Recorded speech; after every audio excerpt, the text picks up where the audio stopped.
Good morning बच्चों। हम लोग एनएसओ क्लास 5th का first section that is science का फर्स्ट जो लेक्चर है चैप्टर एनिमल्स जो वो डिस्कस कर रहे हैं। इसमें हम लोगों ने अभी तक जो है वर्टिब्रेट्स और इनवर्टिब्रेट्स पढ़ लिया है। जनरल इंट्रोडक्शन हमें रिवीजन करना है क्योंकि हमें एमसीक्यूज सॉल्व करने हैं। ठीक है, तो डे 1 में ही अभी हम लोग चल रहे हैं। डे 1 में कंप्लीट करते हैं हैबिटेट और इकोसिस्टम, दो जो है वो सिस्टम करेंगे कि दो ये टर्म्स क्या है, हैबिटेट और इकोसिस्टम।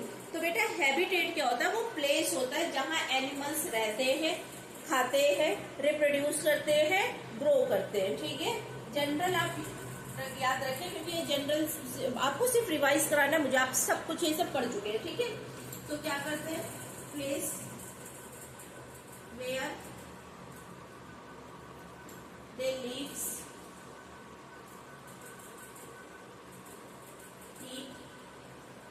grow and reproduce.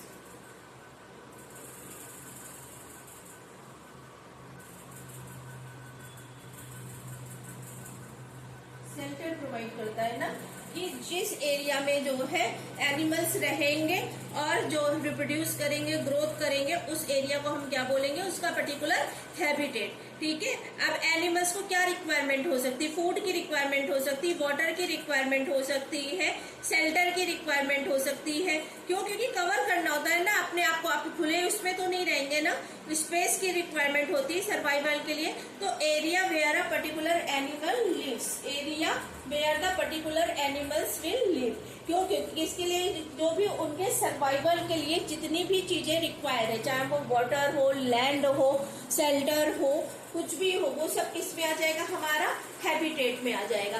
ठीक है, तो जिस एरिया में, जिस प्लेस में एनिमल्स रहते हैं, सरवाइव करते हैं, वो उसका क्या होता है? हैबिटेट। अब इकोसिस्टम क्या होता है? इकोसिस्टम के एक्चुअली में दो पार्ट्स होते हैं। कौन कौन से पार्ट होते हैं? एक बायोटिक होता है, एक होता है एबायोटिक। ये दो पार्ट है। ठीक है, अब आपको नाम से तो समझ में आ रहा होगा, बायोटिक कंपोनेंट्स जो हैं उसमें लिविंग थिंग्स आती हैं और एबायोटिक कंपोनेंट्स में नॉन लिविंग थिंग आएंगी।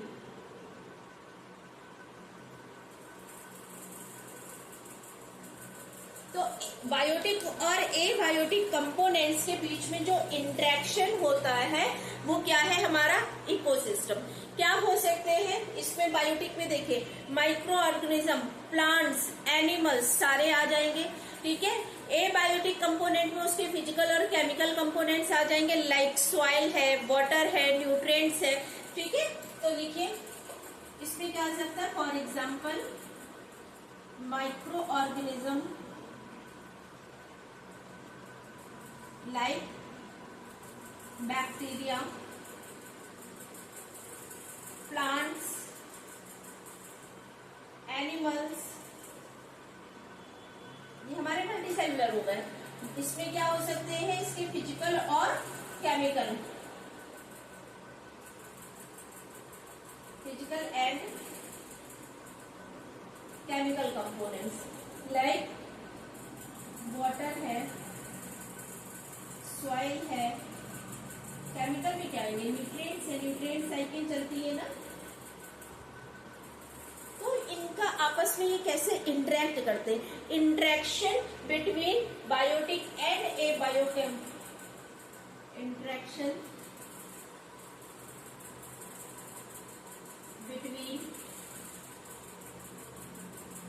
Biotic and abiotic component. ठीक है, तो interaction between biotic and abiotic component किसके बीच में होगा? अब आपको पता है कौन कौन से इसमें इन्वॉल्व हो सकते हैं? Micro organism, plants.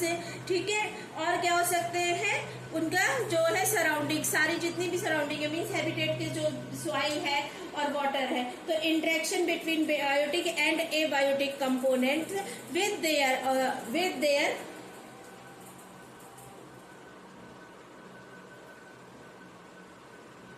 surrounding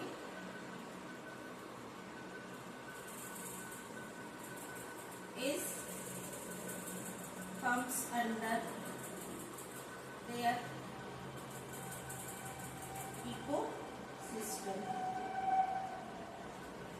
ठीक है। जब भी आपके इससे इकोसिस्टम से रिलेटेड क्वेश्चन आए तो आपको सबसे ज्यादा क्या ध्यान देना, एबायोटिक कंपोनेंट्स और बायोटिक कंपोनेंट्स के बीच में इंटरेक्शन, कैसे इंटरेक्शन होता है।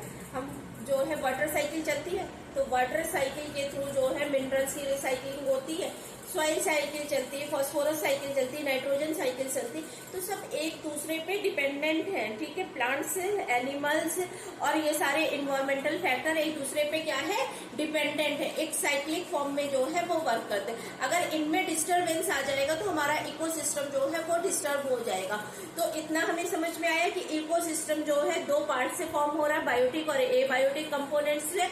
एबायोटिक कंपोनेंट्स में उसके सारे नॉन लिविंग सिस्टम्स होंगे, लाइक सॉइल है, वाटर है, न्यूट्रिएंट्स है। और बायोटिक पे जो है लाइक माइक्रो ऑर्गेनिज्म है, बैक्टीरिया है, प्लांट्स है, एनिमल्स है, तो ये सारी चीजें इसमें फॉर्म होगी। इसके अलावा जो है हैबिटेट, हमने देखा कि हैबिटेट वो प्लेस है जहाँ पे एनिमल्स रहते हैं, ग्रो करते हैं, रिप्रोड्यूस करते हैं, वो अपने खाने के लिए, रहने के लिए सब पे किस पे डिपेंड करते हैं, हैबिटेट पे।